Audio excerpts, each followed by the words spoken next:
আৰু যোৱাকালি কেবিনেটে যি সিদ্ধান্ত ল'লে মই অসমৰ মাননীয় মুখ্যমন্ত্ৰী ডাঙৰীয়াৰ প্ৰতি আহ্বান জনাওঁ অসম ৰাজ্যখনক নিৰামিষ ৰাজ্য কৰাৰ কাৰণে আপোনালোকে সিদ্ধান্ত লওক। অসম ৰাজ্যখনক অসম চৰকাৰে এনেকৈ খাদ্যৰ ওপৰত নিৰামিষ ৰাজ্য ঘোষণা কৰিলেই হ'ল। গতিকে মই আকৌ আপোনালোকক কৈছোঁ যি বিতৰ্কই আমাৰ ৰাজ্যখনৰ উন্নয়ন নহয়, যি বিতৰ্কই লিখা পঢ়া কৰি কোনো কাম বন নাপায় বেকাৰত্ব জীৱন কটাই থকা যুৱক যুৱতীসকলৰ কোনো উন্নয়ন নহয়, যি বিতৰ্কই খাটি খোৱা কৃষকসকলৰ কোনো উন্নয়ন নহয়, যি বিতৰ্কই ৰাজ্যখনৰ মানুহৰ মাজত ভাতৃত্ববোধৰ যিটো সম্পৰ্ক তাক ফাট মেলাৰ কাৰণে আকাংক্ষা থাকে, এইসমূহ বিতৰ্কৰ পৰা ৰাজ্য চৰকাৰে এৰাই চলিব লাগে। আমি এখন গুৰুজনাই যি বৰ অসম গঢ়ি থৈ গৈছে সেই বৰ অসমখন ভৱিষ্যতে যাতে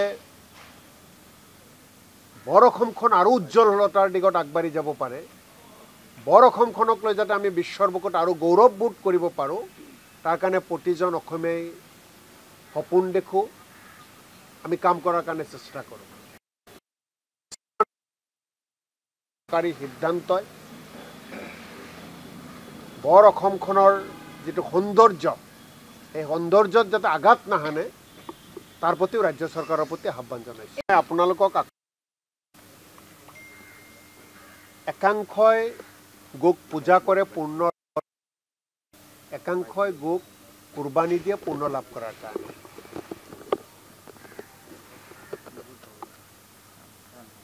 এই বিষয় লৈ সুযোগ পালে কোনোবাই ৰাজনীতি কৰিব নালাগে। আৰু যোৱাকালি কেবিনেটে যি সিদ্ধান্ত ল'লে মই অসমৰ মাননীয় মুখ্যমন্ত্ৰী ডাঙৰীয়াৰ প্ৰতি আহ্বান জনাওঁ অসম ৰাজ্যখনক নিৰামিষ ৰাজ্য কৰাৰ কাৰণে আপোনালোকে সিদ্ধান্ত লওক। অসম ৰাজ্যখনক অসম চৰকাৰে এনেকৈ খাদ্যৰ ওপৰত নিৰামিষ ৰাজ্য ঘোষণা কৰিলেই হ'ল। গতিকে মই আকৌ আপোনালোকক কৈছোঁ যি বিতৰ্কই আমাৰ ৰাজ্যখনৰ উন্নয়ন নহয়, যি বিতৰ্কই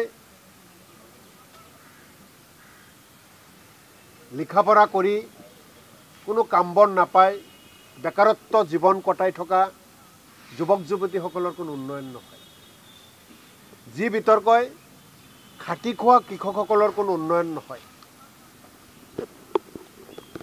যি বিতৰ্কই ৰাজ্যখনৰ মানুহৰ মাজত ভাতৃত্ববোধৰ যিটো সম্পৰ্ক তাক ফাট মেলাৰ কাৰণে আকাংক্ষা থাকে, এইসমূহ বিতৰ্কৰ পৰা ৰাজ্য চৰকাৰে এৰাই চলিব লাগে। আমি এখন গুৰুজনাই যি বৰ অসম গঢ়ি থৈ গৈছে সেই বৰ অসমখন ভৱিষ্যতে যাতে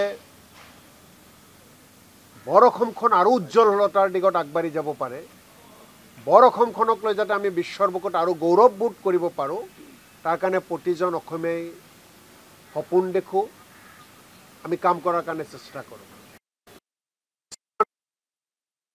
চৰকাৰী সিদ্ধান্তই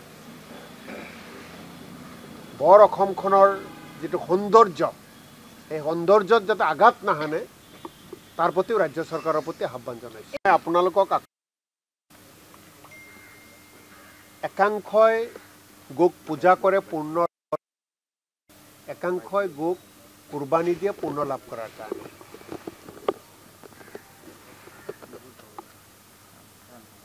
এই বিষয় লৈ সুযোগ পালে কোনোবাই ৰাজনীতি কৰিব নালাগে।